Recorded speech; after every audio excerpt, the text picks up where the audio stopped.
Salam, selamat pagi Bapak Ibu dan saudara-saudari semua. Terima kasih kepada Tuhan untuk anugerah kehidupan yang masih kita rasakan sampai saat ini. Bapak Ibu dan saudara-saudari semua, sebelum kita beraktivitas hari ini, alangkah baiknya kita terlebih dahulu berserah diri kepada Tuhan lewat doa dan ucapan syukur kita serta mendengarkan firman-Nya. Mari kita berdoa. Kasih karunia dan damai sejahtera yang dari Allah Bapa, itulah kiranya yang menyertai hati Bapak Ibu dan saudara-saudari sekalian di dalam Yesus Kristus Tuhan kita. Amin. Bapak Ibu dan saudara-saudari semua, firman Tuhan yang menjadi ayat renungan buat kita hari ini tertulis dalam kitab Markus 1 ayat 35. Begini firman Tuhan.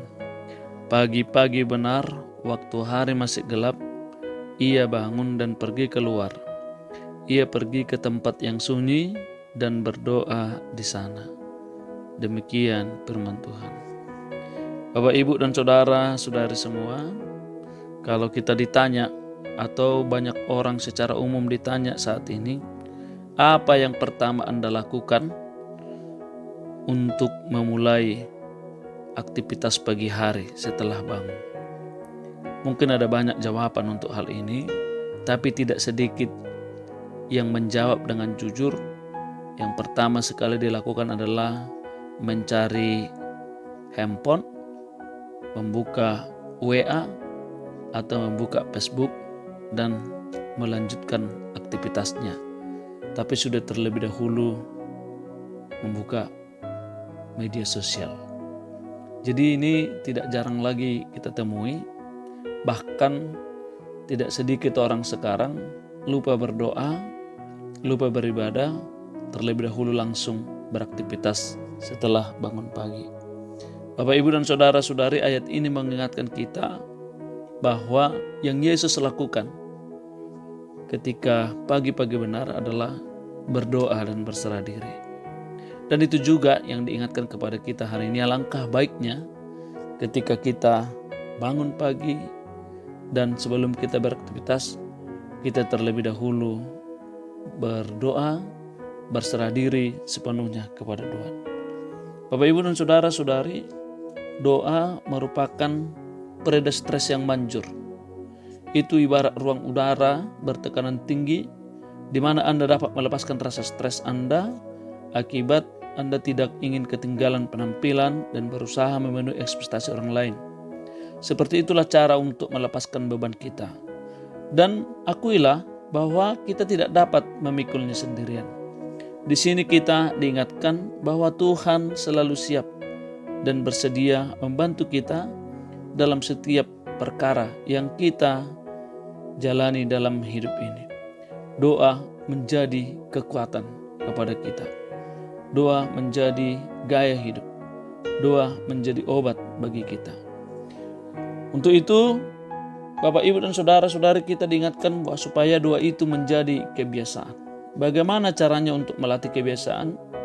Untuk meluangkan saat teduh bersama Tuhan. Kebiasaan dibangun lewat latihan dan pengulangan. Hal tersebut bukanlah suatu kebiasaan, kecuali kita melakukannya berulang-ulang hingga itu terjadi secara rutin dan konsisten. Yesus membangun kebiasaan spiritual. Hal itu bisa kita lihat dari Alkitab yang mengatakan di Lukas 22:39 bahwa kebiasaan Yesus pergi meninggalkan Yerusalem dan melintasi lembah menuju Bukit Zaitun untuk berdoa. Hingga dalam ayat ini di Markus 1:35 dikatakan, pagi-pagi benar, waktu hari masih gelap, ia bangun dan pergi keluar. Ia pergi ke tempat yang sunyi dan berdoa di sana.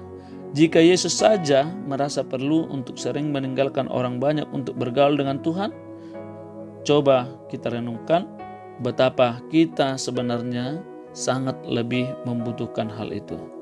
Oleh karena itu, Bapak, Ibu, dan saudara-saudari, kita bisa menjalani hal apapun, kita bisa bergumul, kita bisa menghadapi persoalan, kita memiliki banyak kegiatan, tapi jangan lupa Yang terutama adalah berdiam dirilah dan terbuka terhadap pekerjaan yang Tuhan ingin lakukan dengan diri Anda.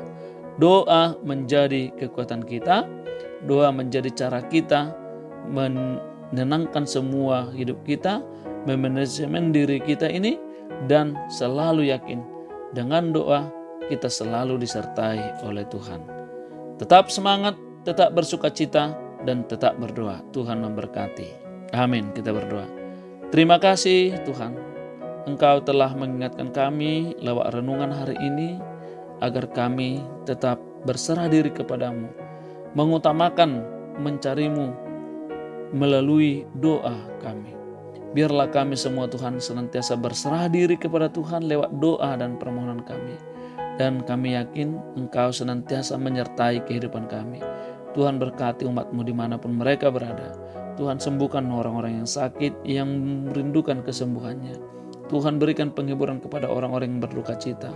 Tuhan bantu dan temani orang-orang yang berjuang untuk perjalanan kehidupannya. Kami berserah diri sepenuhnya ke dalam tangan Tuhan. Di dalam Yesus Kristus kami mengucap syukur. Amin. Anugerah Tuhan kita Yesus Kristus dan kasih setia Allah Bapa dan persekutuan Roh Kudus kiranya menyertai-Mu sekalian.